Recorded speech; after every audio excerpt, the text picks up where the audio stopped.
Check one, check two. Okay, it's working. Hello? Yeah, it should be working now. Before we get started, it's Madhani. By the way, being in New York City and like the last 10 events I've spoken at, everyone thinks it's Mamdani. Fair. Fair. It's Madhani. It's pretty close. So, first off, thank you so much for being here. I'm so excited to have this conversation with you. Yeah. And for the women who have been here most of the day, all the day, you've heard these conversations around the fact that, we want to talk no BS. So this is going to be one of those conversations, and I'm just so excited. So I want to give you a chance to introduce yourself, just for those who are not familiar with you. So please tell us, who are you, and what are you focusing on right now? I'm Suneera Madhani. I'm a girl mom of 2. I'm a lover of fashion. I am an avid daughter, great wife, an awesome dinner date. Oh. And I love the city I live in, Orlando.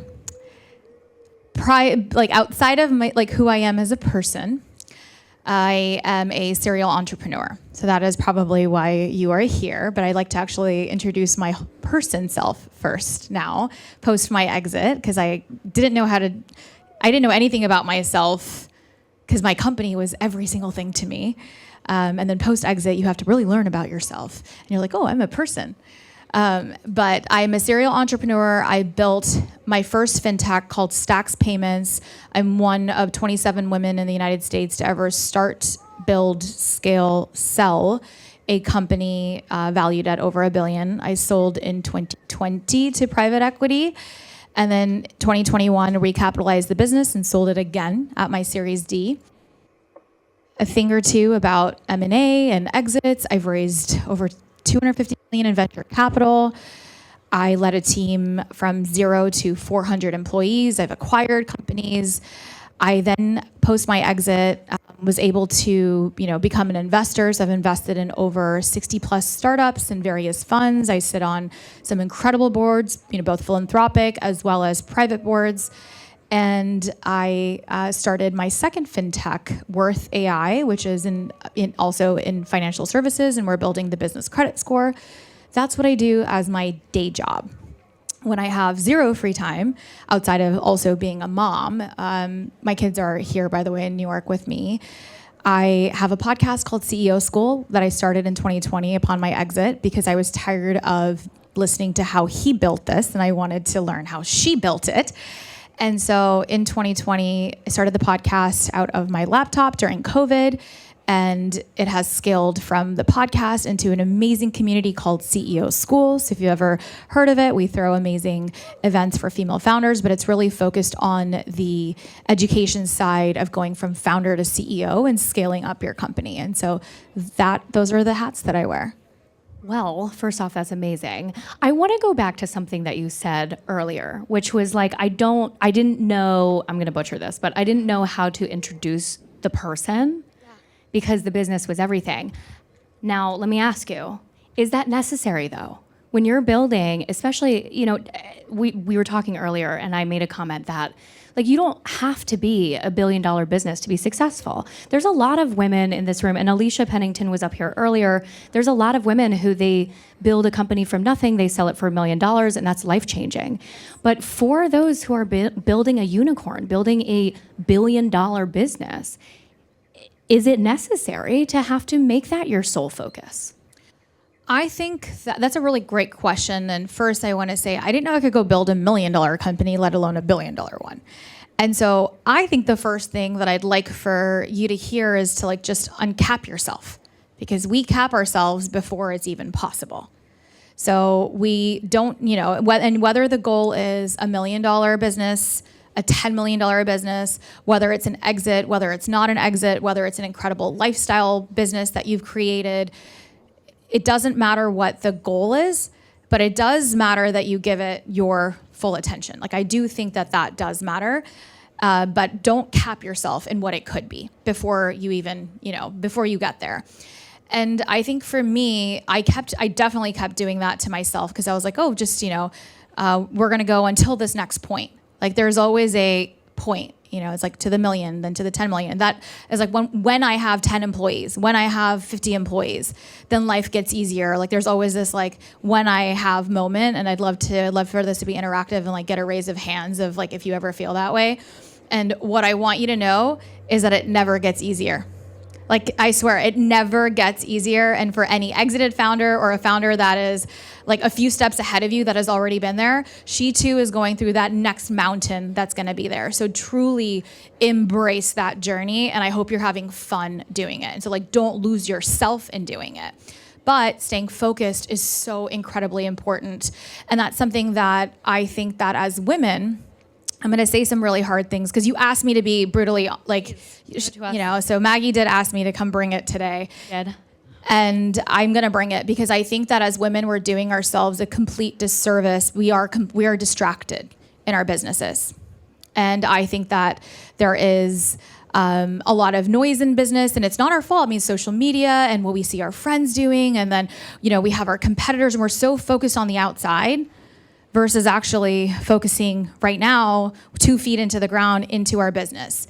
And part of those goals that I was sharing, whether it's $1 million business, whether it's a $10 million business, it's just a series of, the right markers and the right goal setting, and then execution is what it is, and not getting distracted from execution. Also not having to do everything. So the simpler that we can make our company, the simpler our, the audience that we're trying to reach, or our simpler, then our product can become better.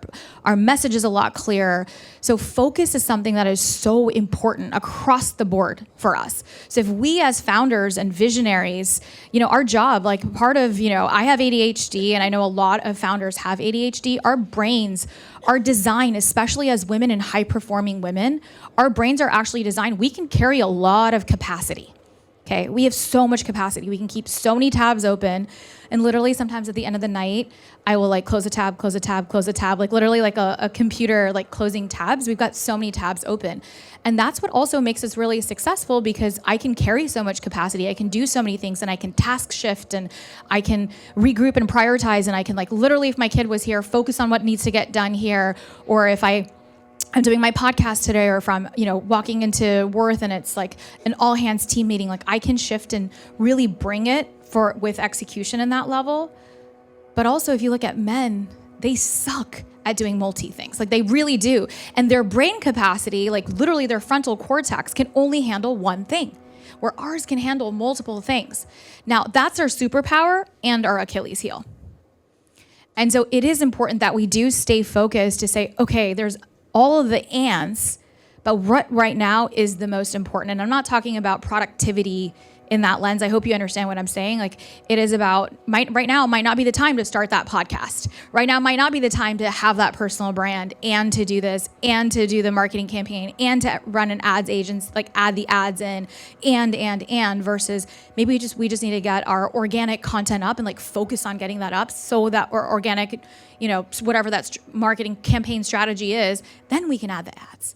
Then we can add the other branding elements. Then we can go rebuild the website that we think sucks every time we rebuild it, right? And so I think that really keeping heads down execution is the most important thing. And I always say there's no such thing as a $1 billion idea, and whether you want to say $1 million idea, but it truly is a $1 billion execution, and the execution is everything.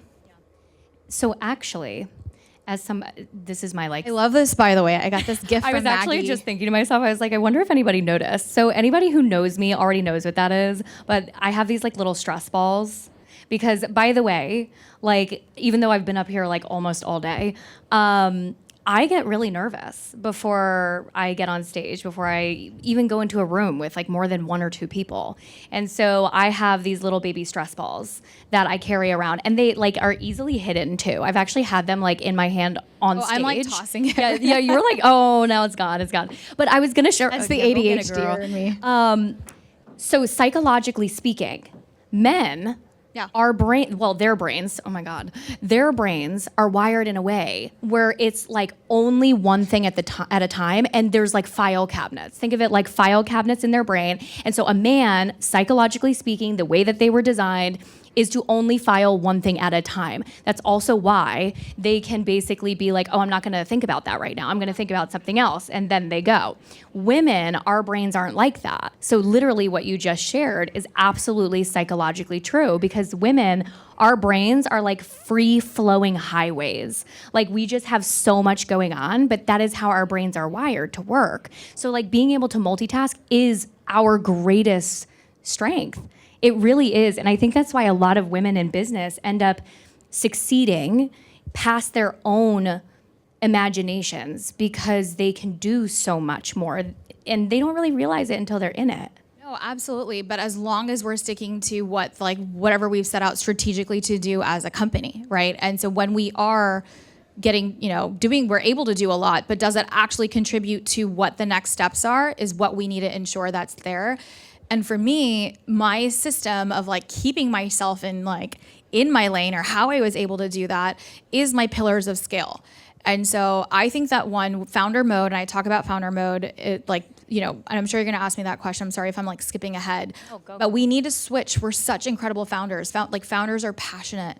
We really care. The why is super important. We're able to build teams. We're able to, build amazing products because we really, we understand the customer. Like we're so close to it. Founder mode is so important for a company to be successful. But in order for a company to scale, you have to switch your hat from founder to CEO mode. And CEO mode is about execution.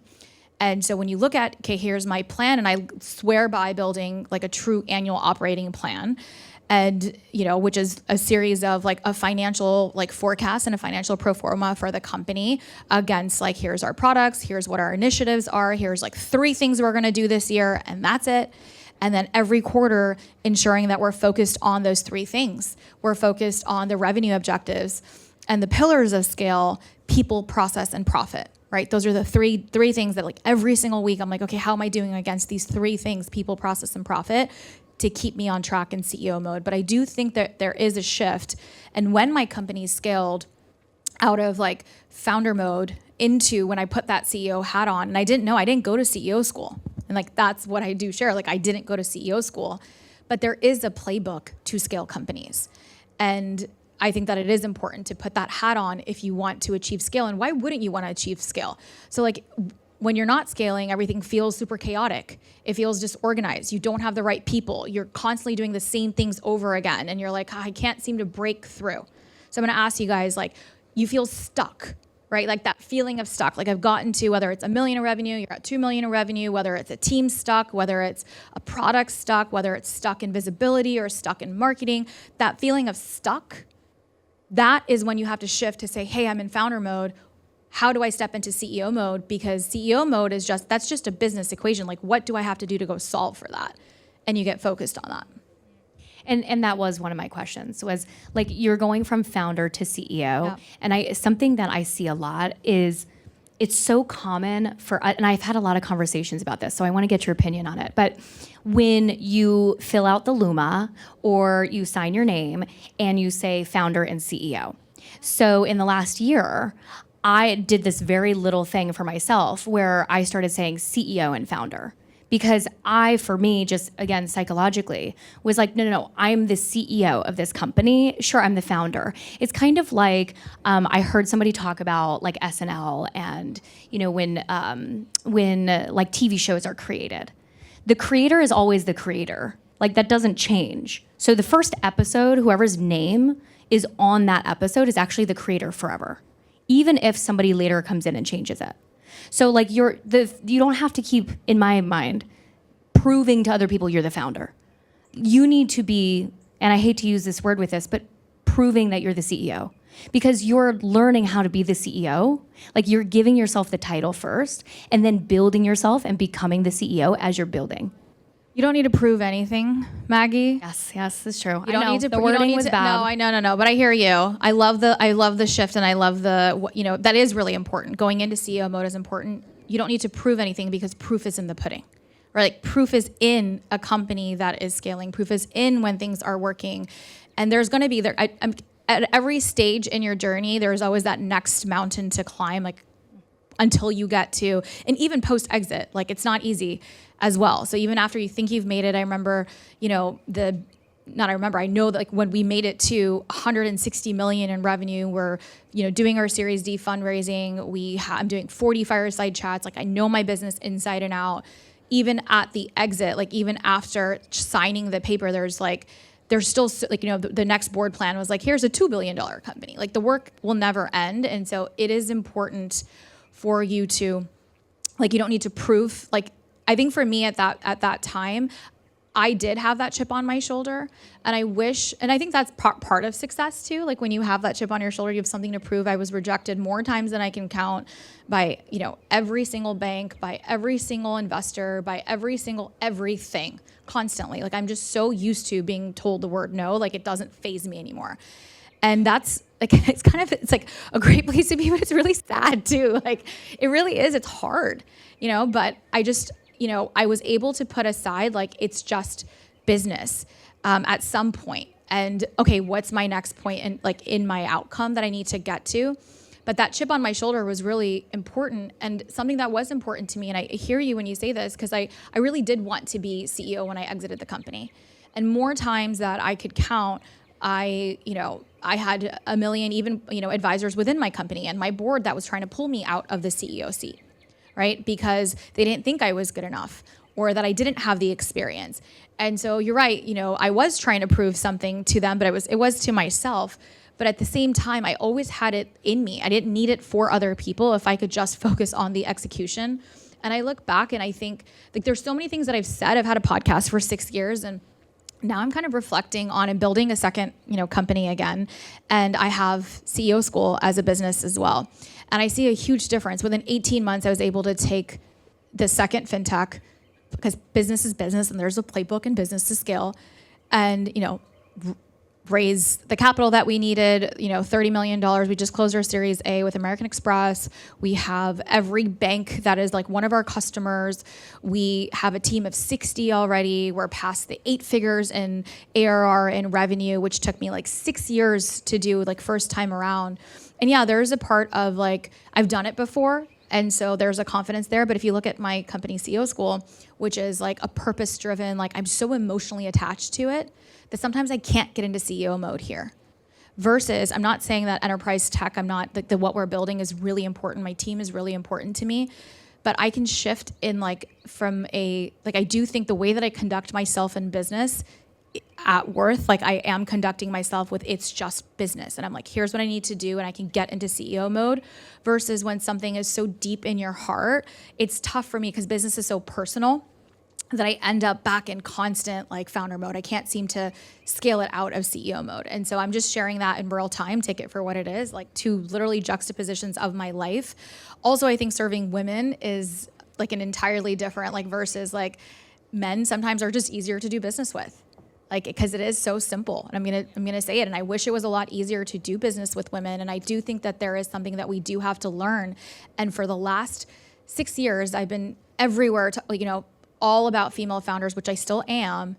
But I've been speaking very heavily on I want us to lead in our feminine, and I want us to be able to conduct business in the way that, is natural to us. And to do it, I fought with my board so much that business is personal, and it is. But if I put that much passion and emphasis on every part of my business, it's not gonna scale. Like that emotion in every part of my business. And so I do think that as women, if we can, and I think that is something that I want us to maybe just reflect on, or I'd be open to having like those discussions and hearing your thoughts, because it's extremely controversial when I say this, but I do think some things just do it like a man, and like it's just a contract, and it's just a negotiation, and it's just a rejection, and there's another customer along the way, or it's just this hire, and and if it's not working out, then it's just a fire, and there's somebody else too, right? And so certain things, and I'm not saying to do it inauthentically or not to be in my feminine, but I think everything can't be in that level of energy that sometimes I was bringing to the table. And just in my experience in building multiple companies, I think I'm going a lot faster and getting to my objective so I can be in my feminine, which is like I can close my laptop up at 4 and go pick up my kids and play tennis on Fridays and go do whatever. Like I have my free time. And for me, being in my feminine is truly just being like having freedom of time so I can do the things that I want to do. And if I just let the business do the business thing and have it make money, like that's what it needs to do. A business is for profit, all right? And if we're making more profit, then we can make more impact and reach more customers. And so it's just that shift in thought process for me. And after doing it so many times, I'm like zooming out and I'm like, holy shit, I know why I'm so successful here, because I'm so comfortable being in my masculine. I'm in finance. And in places that, not that we're not successful, it's wildly successful, but just places that I'm like, man, why do I keep feeling stuck? It's just too much emotion. And so I do want to kind of share that with the audience. Thank you so much for sharing that. You know, I have so many questions going through my head, but I'm curious. To be real. No, I so appreciate it, because this is the kind of conversation we need to have. How did you cope with that shift in mindset? Because, and I'll give you a little bit of background. So for me, I am the type of person who, when business is everything for me. Like, anybody who knows me knows I'm absolutely obsessed with my company, and it is a part of my DNA. And right now, I still have friends in my life. I still have, family. However, I am shifting and leveling up in my business in a way that I'm realizing my mindset needs to shift. And I was getting in my own way as somebody who also is like very much in the coaching industry and is out there like really trying to motivate and empower and tell people like to shift and mindset shift. And then I needed a mindset shift. So as an emotional person, as somebody who like very much feels tied to my business, how did you start to cope with the fact that you're like, hey, my mindset needs to shift. This is just business. Because was it just repetition? Was it something else? Was it just a lot of like trial and error and being like, okay, well, I really wanted to handle that differently, but I didn't. Like, what was that like? I think, as women, we are emotional, and that's okay. I'm super emotional. I cry over everything. I swear, every fire that I've had to do, I'm a hot mess the entire day, week. Like, it's still very heavy, even though it's just business, right? And in my, I'm still emotional. So I'm not saying to not be emotional and not to be, you're still going to have like, my business is still, it's the most important thing that you're building. You spend more time in your business than you do anywhere else. And it is, at the end of the day, a huge part of your identity, right? Like everything that we're building, this is part of like something we're trying to share with the world, but it does have to do with who we are. We're putting ourselves out there to say, this is who I am, and this is what I believe in, and this is what I'm trying to accomplish. And so I think that there is something beautiful about that. That's the founder mode, right? That's like the passion in you, I'm obsessed with my customer, I'm obsessed with my product. Like, those things are super important. That's why you're founder and CEO. Where I think, it's the shift has happened is it just doesn't need that level of it for everything. And so I can protect my emotion as well, because sometimes if I'm overextended and it's too, like, there's, if I'm giving everything the same amount of effort, right? Every post, and I know we do this as women, because this is like when I talk about visibility, everybody gets it, because our words matter, and it's like no one can ever find the right social media person. Can we all raise our hands there? Who is right? Like, who has like the most perfect? Nobody does. Okay, nobody has the most perfect social media person. But it's tied to our identity. That's why it's so hard. So when somebody else writes something and it doesn't land, or it's a photo we didn't like, or whatever, we're so emotionally vested in it. But guess what? That's the shift that we have to get over ourselves. Like, that's that super emotion. Every word it doesn't matter. Not saying that words don't matter. I really believe in words matter. But we can't give that level of effort to post the post on Tuesday, the tweet that needs to go out, as we're doing to a proposal to go win this RFP. But if you actually think about what happens in our brains that day when something is off, check yourself. It's literally that same amount of emotion for that one thing that went wrong versus this huge thing. So that is where we need to ensure that like our time, our energy, our emotional bandwidth is spent so that we can get the most, like, you better care about that proposal. You better care about that fundraising or that pitch that you're about to go give. It better be the best presentation of your life. Go put that energy out there, right? And so we just can't give that level to everything. And as women, because we care, and it comes from a really good place. So I never want to like diminish that for us. It comes because I care. I care about saying the right things and saying the right things to my customer and making sure that it's to the standard that I want it. And I believe in excellence. We all believe in excellence. But there is a level of perfectionism and there is a level of ego that we do have to put aside to say like what needs to happen for execution to happen. And that means that, hey, we got to get the brand post out and let somebody do their job. Because 2 months from now, you're going to have to hire another social media person to get it done, and you're back at square one. And so I'm learning that too. And I just want to share that vulnerably, that these are all things that we're all learning. I'm just sharing the zoom out. And I also not only see it for myself, I've mentored over 6,000 women through CEO school. And I've seen literally every kind of P&L, every kind of business imaginable. And the most successful ones to the ones that are startup to, the first 100K, like we are getting stuck across the same level of mindset, whether she's at 10 million or she's at 100,000. And there's something to be said about that. I do want to ask you about the difference between somebody going 0 to a million to 10, 10 and above. What are your thoughts on this? So many thoughts on that. Yeah. Okay, so first, just getting to the first million, is the grind. Okay, so that is throwing spaghetti at the wall. You've got to be willing to try different things. You are, my 0 to 1 million, good God, I literally sold terminals out of the trunk of my Volkswagen Beetle. I literally would drive around my first 100 customers. Every email was coming from, it was me, one person, or 4 people in the company, but I was Sally, I was Susie, I was, Sunny, I was Suneera, I was all of the names, because you're one person and it sucks. It just sucks because it's so hard. And that is when founder mode is so important, because it's your passion. It's the rigor, it's that determination, it's that grit that only true, it takes someone really psychotic to become an entrepreneur. We're choosing to go through this level of misery. It is a shared collective level of crazy. And then we get a dose of this, something good happens and we see the light, and then we hold on to that little bit. And then 4 seconds later, it's the shittiest thing again. And then a high, and it's a really cool, I love the building phase of a company. And it does take, either people are going to make it or they're not.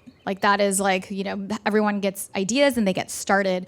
So I do think that a million, and the reason I really focus, and I've been focused on this since 2020, we're one of the first to talk about the 2% club and this number.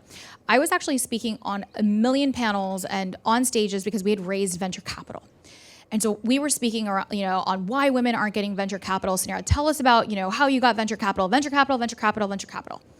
But if 50% of businesses are started by women, right, and less than 2% are hitting $1 million in revenue, that company's not investable. Even as an investor, right? The first thing I take a look at, it's really hard already to get ideas, just funding for an idea. And so $1 million, what that allows, it just shows that we've got a proof of concept. We have people that are willing to buy from us. We have a sustainable business. We've got repeat customers. We've figured out some of the kinks, not all the kinks. So we figured out some of the kinks. And so that's why I really believe in that million number. It's not just about $1 million take home, but what it tells you is that the business is viable, that it is foundationally strong, that you've worked through, you have a product, your customers, you have infrastructure, you have process, you have some people, right? You're not just building it by yourself. So it gives foundation to a business. So that startup 0 to 1 million, that is true founder mode, grit, girl, cry and find your peers, backstage when he asked me the question of why this room is important. I think sometimes people really want the mentor, but I think look to the left and right, your peer is just as important as your mentor. So you need that community to really carry you there. Then once you get to the million, doesn't mean that it's all roses. Now it's okay, great, we've gotten this proof of concept. How do we scale that, right? And that again goes back to I think as simple as, and I don't mean to oversimplify, I've just seen it, so it's just literally the pillars of scale. And it is truly figuring out what are our hero products, what are people actually buying, and how do we go sell more of that? And focusing on revenue execution. As women, because we have this, we're not good with money, and I'm gonna do all these air quotes, and I was a finance major and I still felt that way, right? Of I want somebody else to deal with the finances of the company. And I'm not saying that you shouldn't have a CFO and an accountant, all these amazing people around you, but in CEO mode, you've got to know your numbers. And if you're not willing to take that time to learn how to read your P&L or what are the KPIs that drive it or building out your annual operating plan, no one is going to come save you. And that's why scale doesn't happen. And as women, we tend to look for that. And we tend to look for that in that next hire. When we get this person, when that, oh my God, this amazing hire, this new head of operations she's gonna take it all off my plate, right? Immediately. And then we overgive this person. They're like, oh my God, you're here, here's everything. And then they fail, right? And so that 1 million to that 10 million is truly this like pivotal part of scale. And we have to treat it with like rigor in terms of like operational excellence. Okay, and really as a CEO and like really spending time with a team and finding the right people and finding the right experts and then trusting them in execution because you can't be in everything. So then we have to learn to like let go of our power a bit and trust someone else, which is so hard for us to do. So hard for us to do because we're used to doing it all. Right? Like no one else comes and saves me at home. I still got to be mom, dad, like find the outfit this morning. I'm like literally getting ready. I'm like, is anybody going to help me get ready and get out of the house so I can make it to my thing, on time? And so because we're used to that, we put that same level for our role as a company. But we've got to be willing to put the experts and then be willing to trust, right? And then when it doesn't go perfectly, because it's not going to, nor should it, they're not you. And that's something I have to remind a lot of our, like my, CEOs that I work with. 80% is wonderful. If they can take it to 80%, that's incredible. Then you can come in and do your 20% magic zhuzh and sauce. That's what makes you special, right? Go do your thing, girl. Do your 20%. You see it differently. You can add that little flavor to it. But taking somebody to take it to 80% is incredible. But we have to be willing to say, yep, that's not perfect, but it's good enough. And it's got to keep moving so that we can continue to hit the goals. And so that 1 to 10 million, it's not that it's not, it's totally doable.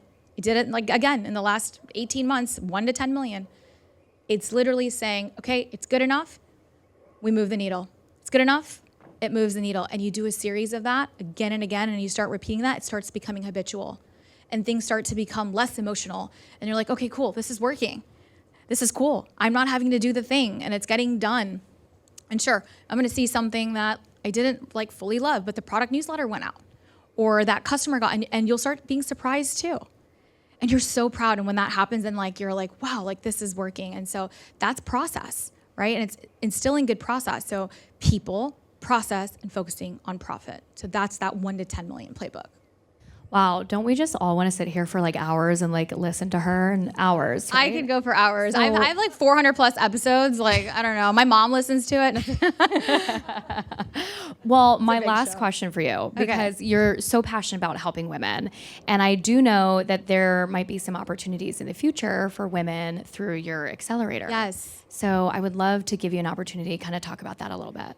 I am so proud of the work that we've done at CEO School, and I really do think that I think one of the things that we're just missing is, one, it's important to see other women do it, right? And it's one thing to, like, we say we support each other, but we're also the first to tear each other down, right? And so it is really important we stand together as community and really share that connection, not just with what I'm about to tell you, what I'm about to give you, but truly, I do think that your network is your net worth. And surround yourself, like who you surround yourself with, and going back to like your identity piece, and you're like, I'm trying to focus on my business. That's okay to let go of people who aren't helping you get there, right? And that was a huge shift for me.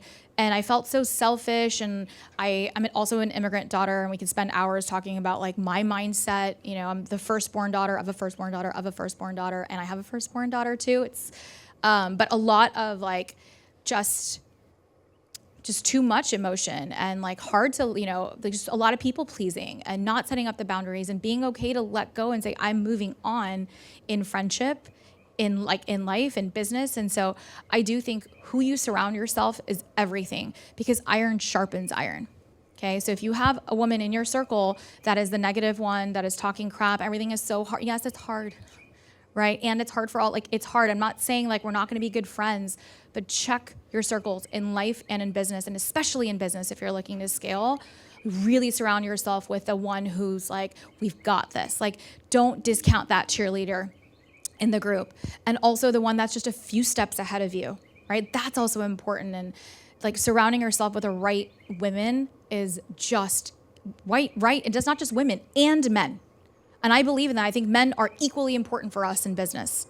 And I believe in a world that like we can have, we should be able to conduct ourselves. All I want for my daughters is just equal opportunity. Like that is what I'm doing this for, is for her to have the same opportunities, whatever she wants to do, to be able for someone to look at her and say, without any biasness, to let her do what she wants to do, And so your circle is so important.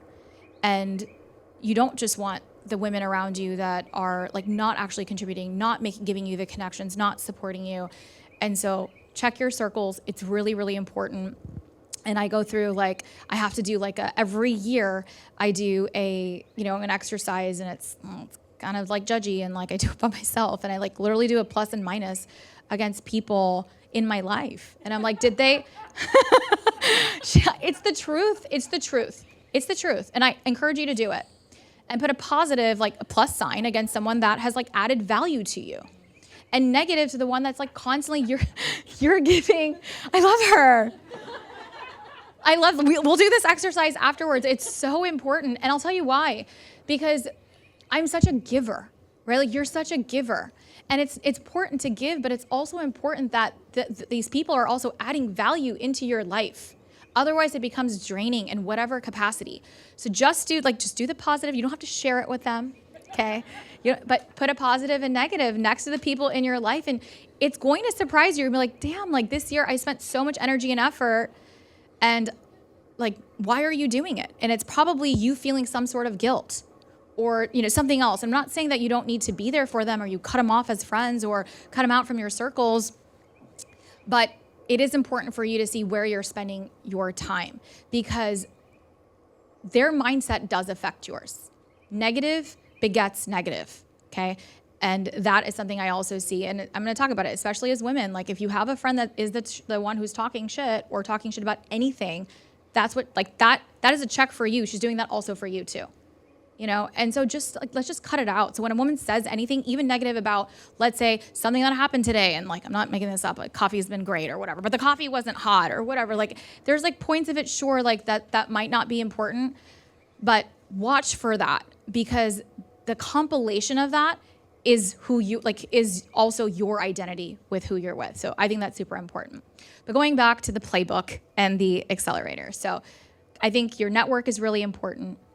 And I think that business can be simple, and it's really fun, and I love business so much. And so I've put together, over the last 6 years of CEO school, I've been running a cohort, called the Accelerator, to go from founder to CEO.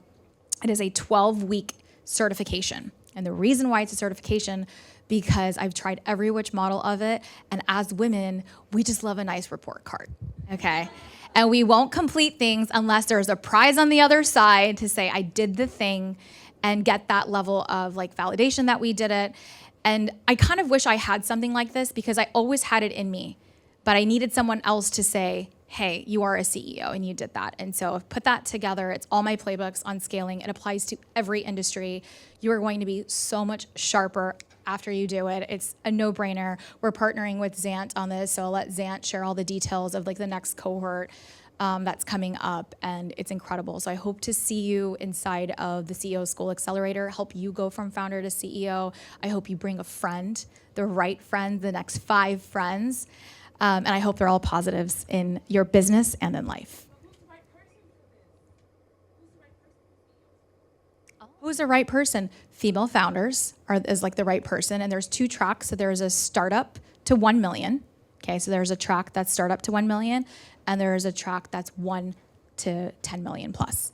And so there's 2 different tracks, because scale looks a little different in the startup, the 0 to 1 million phase, and a little different from the 1 to 10 million. It's still the same principles, but they're going to be applied in different facets of your life. And so whether you are a lifestyle company, a services or product, there's examples through it all, and then you can also get the curriculum. Now you can take it and feed it into your Claude and have it think a CEO and say, check me against these pillars of scale when I'm asking you in decision making. So it's really, it's just worth it for just downloading all of the material to feed it into our AI now. But it's really awesome. Okay. I am so excited to share more information with you guys about all of this. We are going to share that out after today. So please make sure, like, look in your inbox, look out for those alerts. Suneera, this was wonderful. Thank you so much for being here and just having this conversation. I truly could sit with you for hours. So thank you, thank you, thank you. Something I'm walking away with, iron sharpens iron. Iron sharpens iron. So thank you so much. You are also always sharpening other irons around you, so thank you so much. So let's give her a round of applause. Thank you, thank you.